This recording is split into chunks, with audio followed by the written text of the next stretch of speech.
Star Walker Studios presents Game Master's Journey, a podcast all about tabletop role-playing games from the perspective of the captain's chair.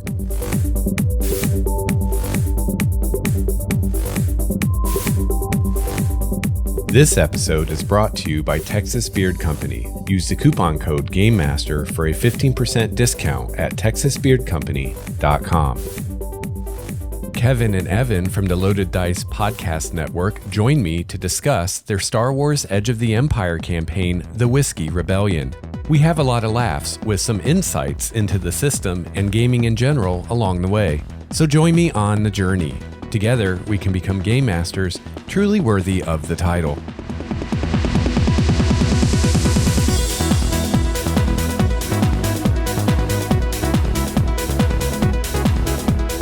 Hello, a listener. Greetings, fellow GM and or player. Welcome to episode 47 of Game Master's Journey.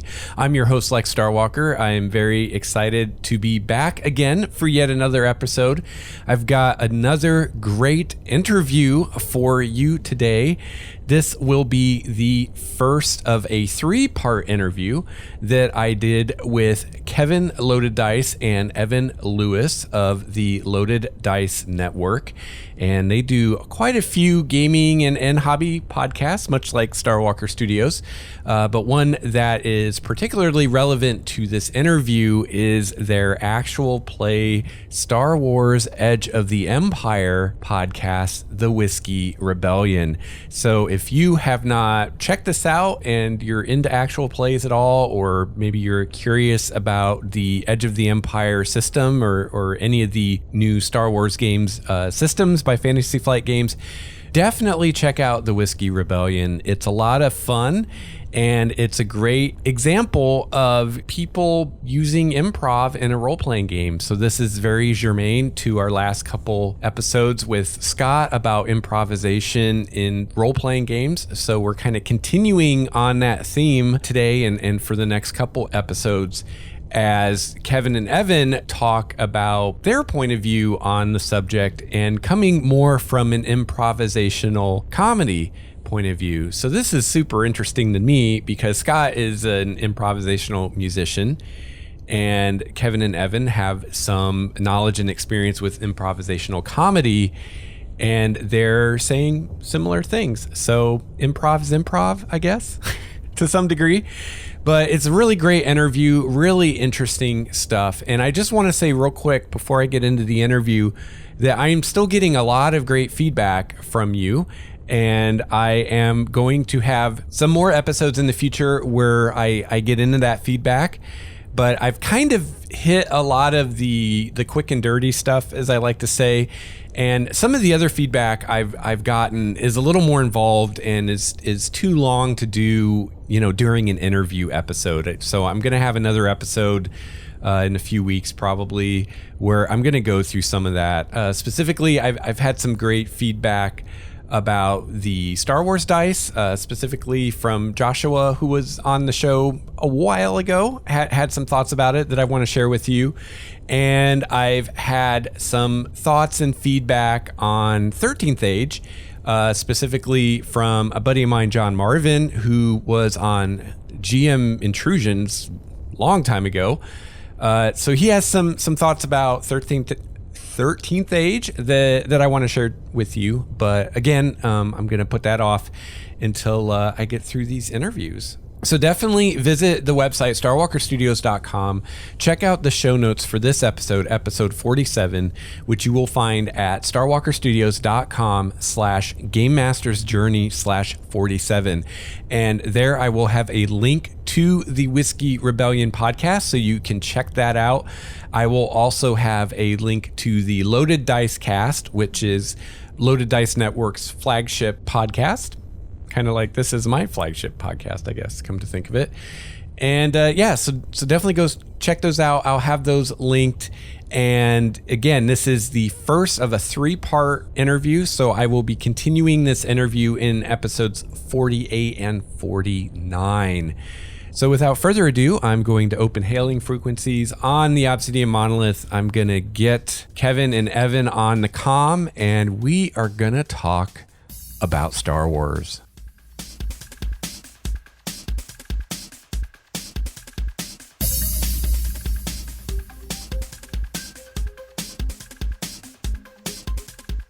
Kevin and Evan of the Loaded Dice Network are joining me on the show today. Welcome to the show, guys. Hey, man. How's it going? Hi. So you guys have quite a few podcasts on your network, and you have one that's especially relevant to the show and to our conversation today, which is your actual play of Star Wars Edge of the Empire, The Whiskey Rebellion. And Evan, you're the GM, and Kevin, you're one of the players, right? I am indeed, and it's quite the task, especially with Kevin and the rest of the crew. We don't make it easy on him. We have a lot of laughs. I guess it depends on what your definition of easy is, because one, he doesn't have to prepare much because we're not going to get through a lot of material. But if you actually have story goals, Evan, I hope we've done our best to derail them on our own flights of fancy. So, it depends. As a recent recording that we did. When was that? Last week? Last Saturday? Yeah. Last week. There was some hurt feelings, but we got through. It's true. It's true. And we managed to... I managed to not only break Kevin's heart, but resurrect him from his ashes. It's true. It's true. Maybe we could maybe talk about that later, because it's actually... And Lex, we didn't talk about this before the show, so we're just bopping this on you now. But It is actually an interesting topic regarding basically what this show is all about. Shitbag DMs. well, let's go there now so we don't forget. Okay. Yeah, all right. Yeah. So it was an interesting and Evan, I'll let you speak to how you handled this, but I'll speak to it from my perspective at first. And this is trust me, this is an episode that you're going to hear 6 months from now, in terms of like if you listen to us and you're saying, "Oh wow, these guys are really funny. I can't wait to listen to this episode that they described." Like, well, just wait a year, because we are backed up. But in any case, during our most recent session... Real quick, I just want to say Shitbag GMs is a front runner for the episode title so far. Oh, excellent. There's plenty more where that came from, let me tell you. But basically, we had a scenario that was very interesting. We had a member of the party who was doing some secret stuff. Okay. And very, very obviously working against the party's interest. And this individual, his name is Josh, and he's on the Whiskey Rebellion. You can hear him. He plays R2MO. I love him. Yeah, he's awesome. He's nominally a sad droid with a scarf, but he also gets himself into all sorts of robosexual escapades. It's quite the character. R2 Emo gets every computer off every time. Yeah, it's true. But the point is, R2 Emo starts working against the party at some point, and I am kind of gradually like, "Hey guys, we're cooperative storytelling, right? We're telling the whole story together." R2 Emo makes a move, and my character's somewhere else. I can't do anything about it. I am crestfallen. And I'm trying to hold it in, because I'm like, I really don't want the Whiskey Rebellion to end, but someone's trying to torpedo the party. And basically, Evan takes me aside while we're grilling, and he explains the situation to me. And all of a sudden, it became better. So, Evan, I don't know if you want to talk about that scenario, but I think, Lex, to kind of the stuff that you talk about, it's like, how do you deal with secret information as a GM? How do you deal with players who maybe don't have faith, or have reason not to have faith because Josh is a jerk, and stuff like that? Actually, to take that right out of your hands. So believe it or not, Josh is the person who introduced me to Dungeons and Dragons. As middle schoolers, I turned to him and said, "Wow, you're probably even a little bit more nerdy than I am. What do you know about D&D?" and so a deep and meaningful friendship of awkward moments and rolling dice began.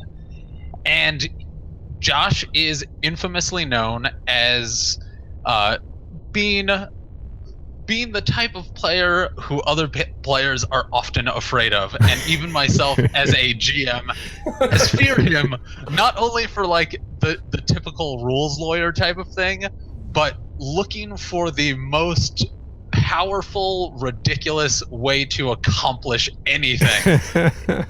He's like a power gamer. Murder. Yeah, he's a super power gamer. but not in a min-max way. More in a sense of, oh, there's vampires. The mage will create water, and I'll bless it, and we'll just drop it on them from on high. And that was just one of those moments of, wow, my jaw's on the floor. I really didn't expect that to happen. Okay, but in the Star Wars game specifically, I've been playing with him so long. I was like, well, I want to give him an outlet so that it is not something. Valve. Yeah, little pressure valve that I can control. And it actually happened a few months back, and I pulled him on the side, gave him this secret story, secret mission. Let's not spoil things. Let's not spoil things. Yeah. Yeah, for those of us that have to wait a year to find out what you're talking about. Exactly. But the long short of it is he suddenly appeared to be acting against the rest of the party, and it was for very specific reasons. But it was something that I was actively controlling the entire time. Okay, cool. Largely due to the fact that the party at various points has done possibly the most unexpected things.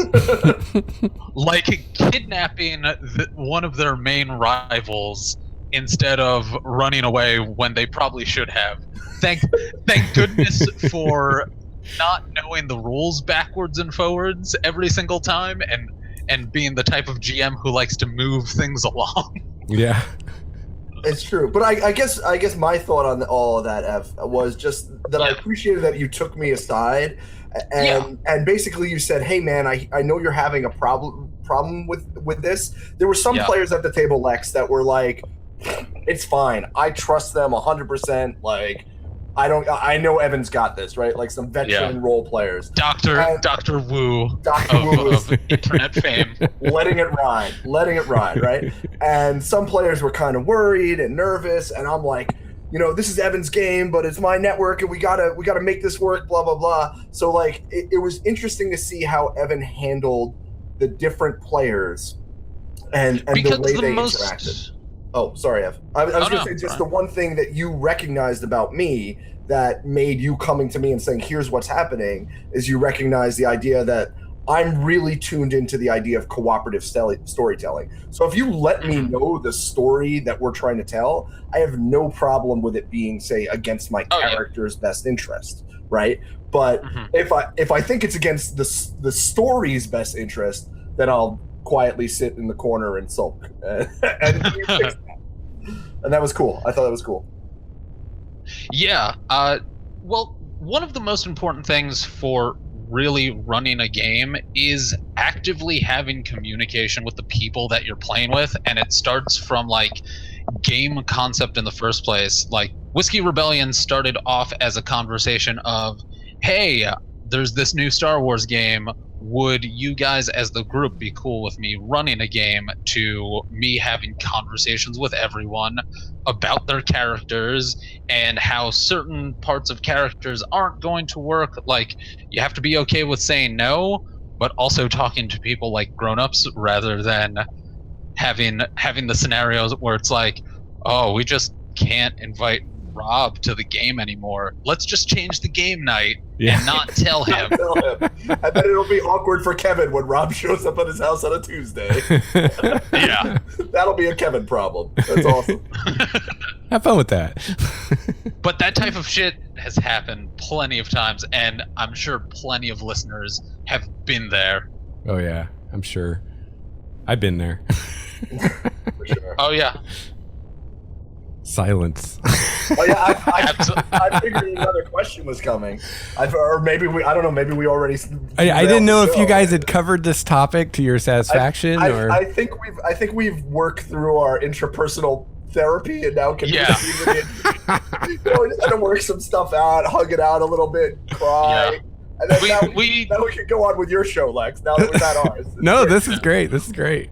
Thanks for having the hangout for us, though. I'm just glad there's two couches in the room. I didn't think we'd need two, but I'm glad they're there.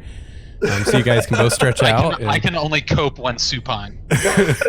Lex is just like, what seems to be the problem? I got my little notepad. I'm taking notes. All right, everybody, talk about feelings. Okay, yeah, cool. But I'm sure you have other questions, my friend. Yeah, our next topic, gaming as therapy. I want to take a short break to thank my sponsor for this episode, Texas Beard Company. I really hope that you will go check out Texas Beard Company at texasbeardcompany.com. They make all natural beard care products that are handmade in Texas, and I use their products myself. I highly recommend their Big Thicket Beard Oil. It smells wonderful, cedar and pine. I love it.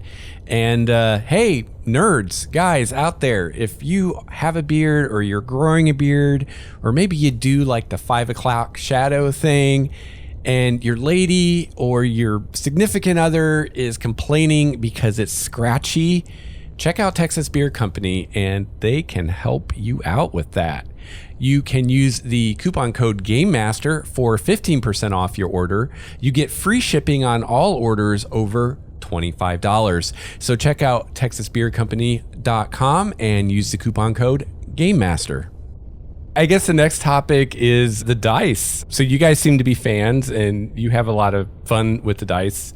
From what I've seen of your game, now that I know that I'm missing so much, I'm kind of sad. But I'll You'll cope. get there. Copious amounts of alcohol we're on a will roll. get me through. Yeah. Then you're right along with us. I mean, part of the concept of the Whiskey Rebellion is that we're all drinking pretty heavily. Okay. Although I think Me most of all. yeah, we've cracked the code now. We've realized that just drinking makes for boring games. But if you drink and fuel the entire game with cold brew coffee, then it gets interesting. There you go. That's a good combination. Beautiful thing. Mostly because Four Loko isn't the same anymore. It's not. Otherwise, I'm sure we just do that intravenously. But you know that's like kind of the theme of our network, right? Is it's like it's friends getting together over drinks and talking about stuff they care about or playing stuff, and so copious amounts of alcohol is often involved. So that's part of the panache. But I believe you asked us about dice before we derailed things again. I did. Mm-hmm.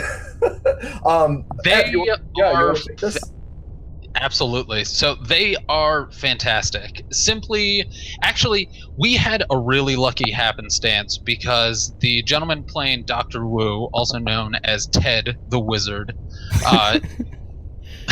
yes, and he deserves that title worldwide.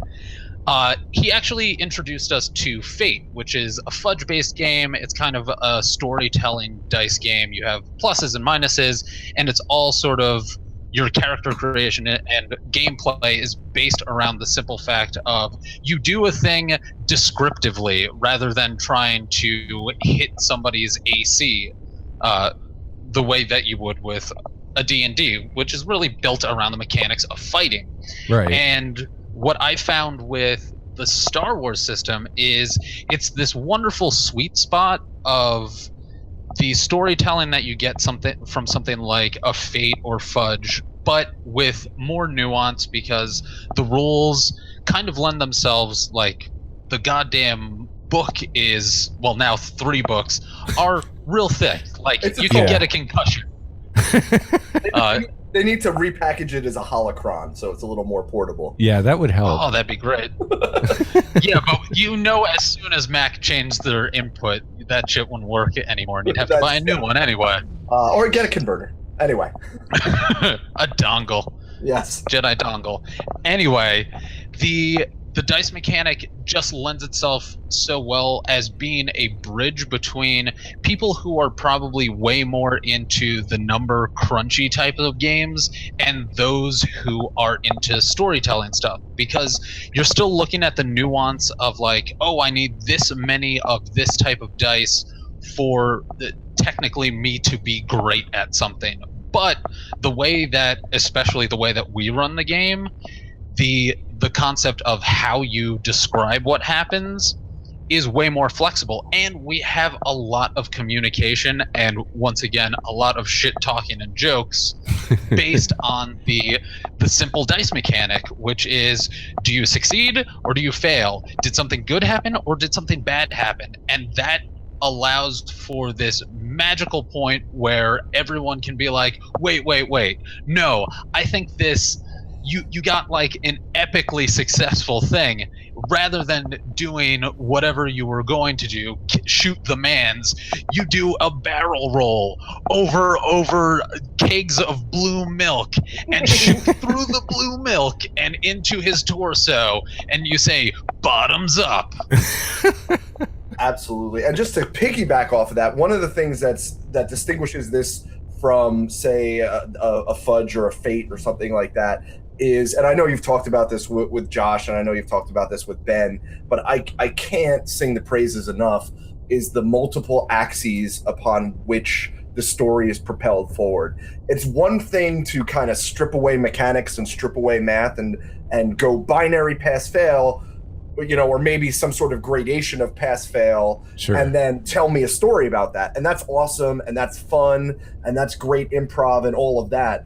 But this dice system specifically compels story forward because you have two axes. If this is your first episode of Game Master's Journey where you're just learning about Star Wars dice, very briefly, there is a pass-fail mechanic, but then there's the concept of advantage and threat, right? And the idea that they kind of give you in the book, which I love, is that you can absolutely shoot at someone, and you can and your roll is a fail, so you totally miss them, but you have all these great successes. So it turns out that you hit the wall behind them and sparks flew out, and now they're blinded on their next turn, right? And that is a much more cinematic, much more storytelling based way of describing a fight, describing a scene. It specifically encourages you to explore possibilities. It specifically encourages you to not think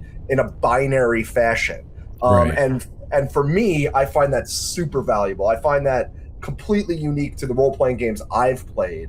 And I think it's something that is just so cool. And that's one of the things that we really love about that dice set, and it's like, well, okay, Fantasy Flight, like, yeah, sure, you want me to buy new dice, huh? Funny how that works out. But really, these just I just want to use these for every role-playing game. Like, yeah. I'm like, yeah, let's figure out how to play D&D with symbols, man, because let's do this. D&D with symbols. Yeah. It's really most interesting because every time I think about like the film trilogy themselves, I just think of so many scenes as played out through the mechanics that they kind of built the game around. Like Luke Skywalker blasts the lock to the door. It locks the door, but it also knocks out the bridge controls. Right. That's a success with a lot of failure in it. You have Princess Leia getting gadded on Endor, but she got success, so she gets the drop on scout troopers and just like blasts him as soon as he shows up. Yeah. And it's something that feels so complete as a thought and image and concept that there's a lot of people who definitely get more into the very small, minute details. Like, we've had people write us and be like, you're not doing that right enough. And like, we're definitely not. I mean, they're not wrong. They're not wrong. Yeah.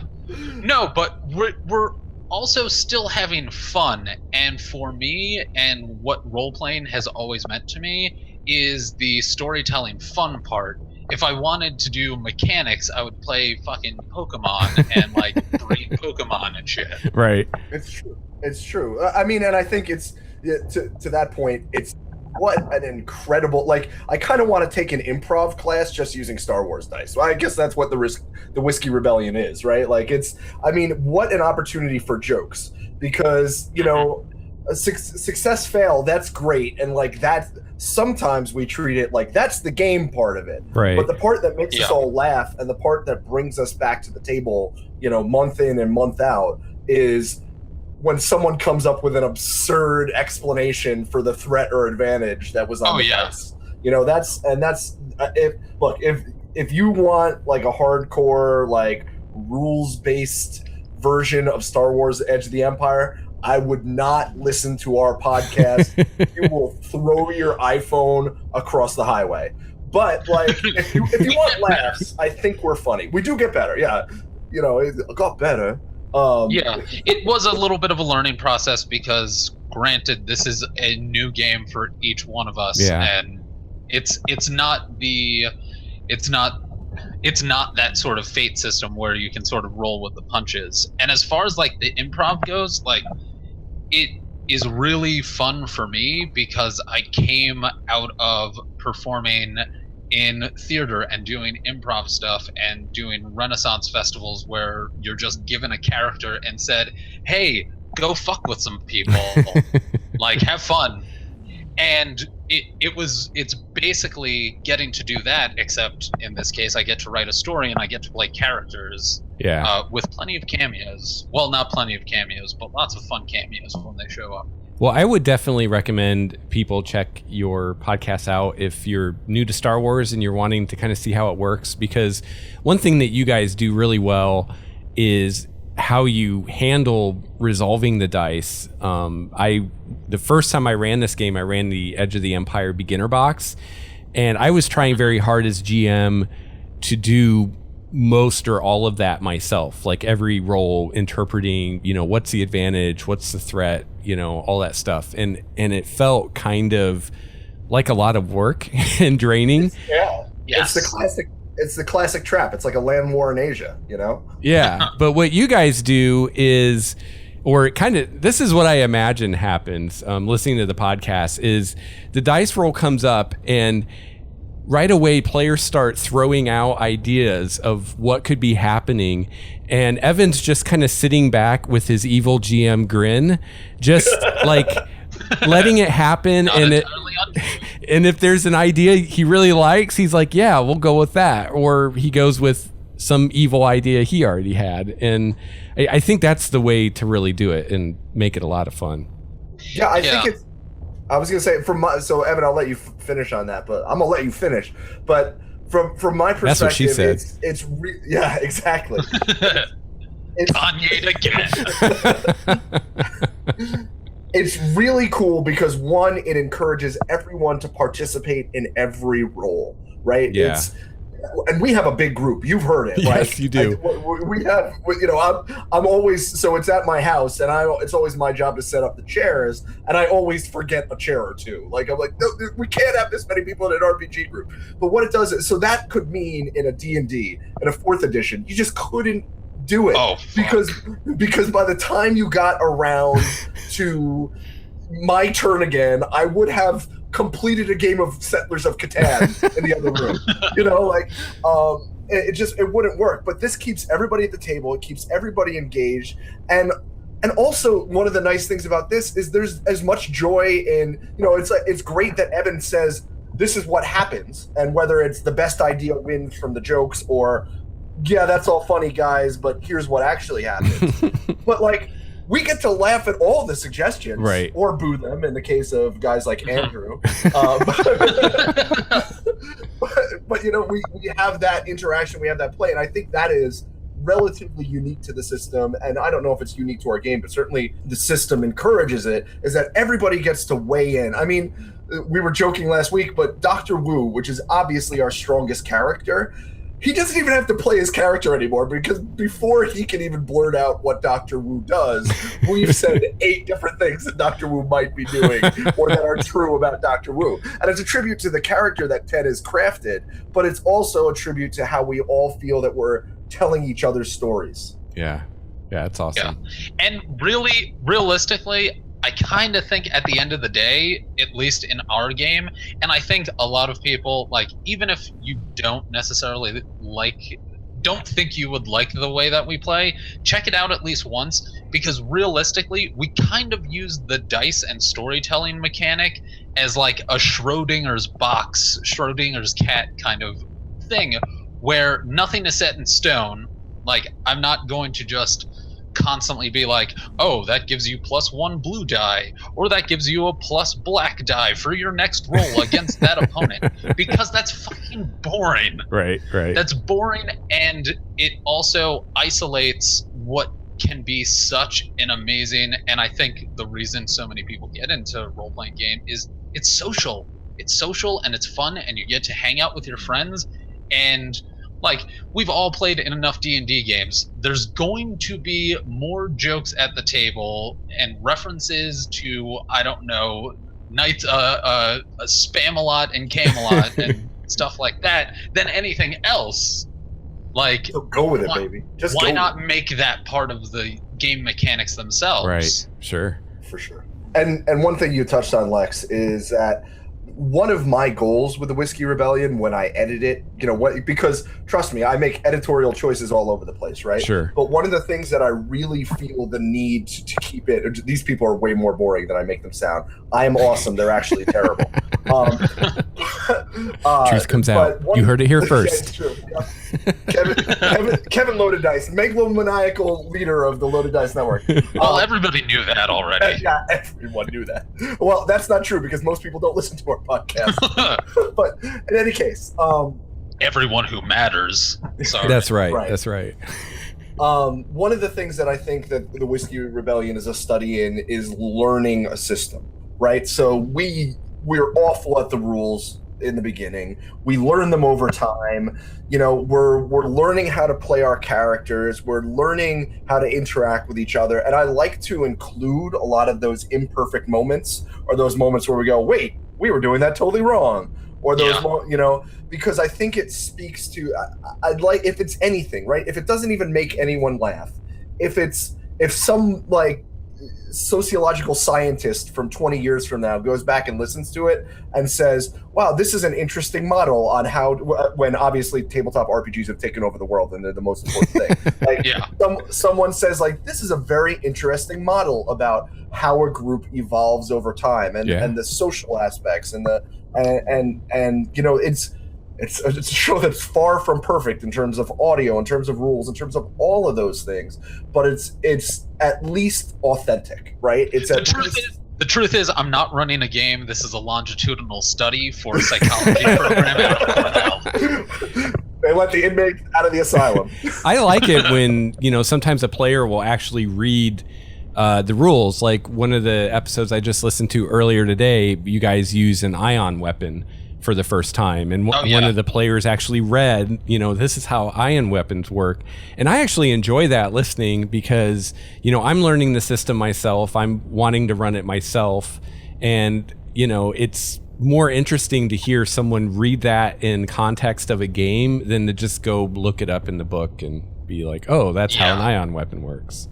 So, have you ever listened to the Penny Arcade Dungeons and Dragons podcasts? Yes, especially the early ones. Yes, I have. So that's a huge inspiration for me in terms of in what I'm trying to do with the Whiskey Rebellion. We're a pale imitation of it, trust me. But what was cool about those is that when they started those podcasts, Mike, who is now like the Uber DM and designing his own role-playing game. But in the first episode, Mike has never played a tabletop role-playing game, and so they are building characters and they are teaching him the mechanics of the uber crunchy, uber mechanical Dungeons and Dragons 4th edition, and they get tons of jokes in along the way because they're comedic geniuses. But that's actually how I learned to play 4th edition Dungeons and Dragons. Like, yes, I got the books and I caught up on it, but to your point, Lex, of I want it to be so that as you play along with us, it's not just a radio drama. There is crunchy gaminess underneath too, and you do learn some of the rules, and you do learn how things work. And as a gamer, and as a podcast network filled with gamers, like, that's as appealing to us as anything else. So we want to include all of that stuff. Yeah, that's awesome. And another thing that you guys do that I'm a huge fan of, back to kind of the dice and the storytelling aspect of it, is I think it's actually you oftentimes, Kevin, will ask for explanations.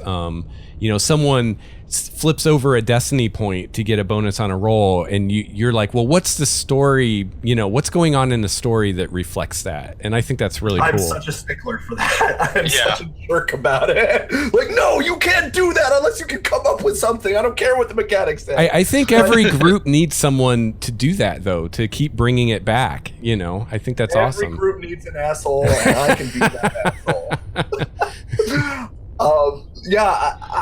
It's so valuable to me. And here's the deal: is that it's fair to say that with the Whiskey Rebellion, we have a real wide swath of different types of role players. So we have Gretchen, who's like, who's my wife, and I love her dearly. My wife. She's very much like a first-time role player. She's kind of shy. She doesn't know what to do. We have people who are like dyed-in-the-wool actors, like Maya, who is just like, you just give her a character, and she's not 100% on the rules yet. But at least, with what we're publishing currently, right now she's doing great, like in real time. But she made flashcards. Yes, she made flashcards. It worked. But so Maya is just this dyed-in-the-wool actor who can just role play a scene, and it just comes out. Then we have power gamers like Josh, who, as much as I include his shenanigans, I cut out about half of them. Oh, wow. When you listen to an episode, as you hear him going, well, can I have a blue dice for this? Can I have a blue dice for this? Can I have a blue dice for this? Right? And then, there's like a Dubs who is really funny and a great role player, or me even. I have to fight this tendency, but we're still gamers, right? Like, we still want to get that advantage. Sure. As much as this wants to be cooperative storytelling, like there's just that little twinge of adversarialness, right? Yeah. And so to me, that keeps everyone honest and keeps us from falling too far into that gamer mentality, and keeps us on the path of cooperative storytelling. Yeah, and I think one of the super important things, especially, so the crazy thing is that with power gaming and sort of the people who take the roles, the big concern is always like, games lawyer. The games lawyer is going to bog things down. Right. But the crazy thing with Kevin specifically is his role is more like a showrunner, where I am trying to direct an episode of the show, and he's the person constantly being like, wait, no, why is that happening? Why is that thing there? Yeah. What's the explanation? And it actually saves, it's almost like having a co-DM at various points in time, because he'll get the justification out of people while I'm trying to figure out what the hell I'm going to do next after they fucking ruined everything I set up for the session. That's cool. I'm a huge believer in co-DMs. Like, we have a big group, so it's really necessary. Like, so I don't know if this is something that you've experienced in your games, but it's something I'm a huge believer in. And it doesn't matter who's the main storytelling GM and who's just doing the maths, or if someone's just like, if a player is just kind of the enforcer, they're kind of on the DM side. They're kind of somewhere between the team captain, but maybe it's a less adversarial relationship than the rest of the players. Maybe maybe they're just tracking initiative in D&D, something like that. I'm a huge believer in having like a junior DM or a co-DM or a DM's assistant. I think it makes the game work a lot better. Yeah, definitely. I always like it when I have a player who will kind of step up and just take that role because they know the system really well. And, when someone just asks like a pure mechanics question, that person will kind of jump in and answer it so I don't have to. And that's always nice. Yes, I used to be that person. I used to be that person in a lot of 3rd edition and like Pathfinder games where it's like, wait a minute, what's this mean? It's like, oh, well, staggered means that technically your big toe is turned in and you're going to walk slower for the next 5 minutes of combat. Like, oh, well, thank you. How do you hold that in your head in DM, right? How do you hold that in your head and tell a story? I don't know. I mean, I guess you have to just know it cold. I've never been good at it in the few times that I've DM'd. And what I always find after a session, and Evan and I talk about this sometimes, is that pang of regret. And a lot of times that pang of regret is, oh man, I could have told this bit of the story so much better if I wasn't preoccupied with whatever stupid feat what, you know, Right, or like, right, you know, yeah. how many stormtroopers had to go before, you know, the party went, you know, stuff like that. Like, Yeah. So yeah, hopefully I'm taking a little of that burden off of Evan and also making for a more interesting podcast.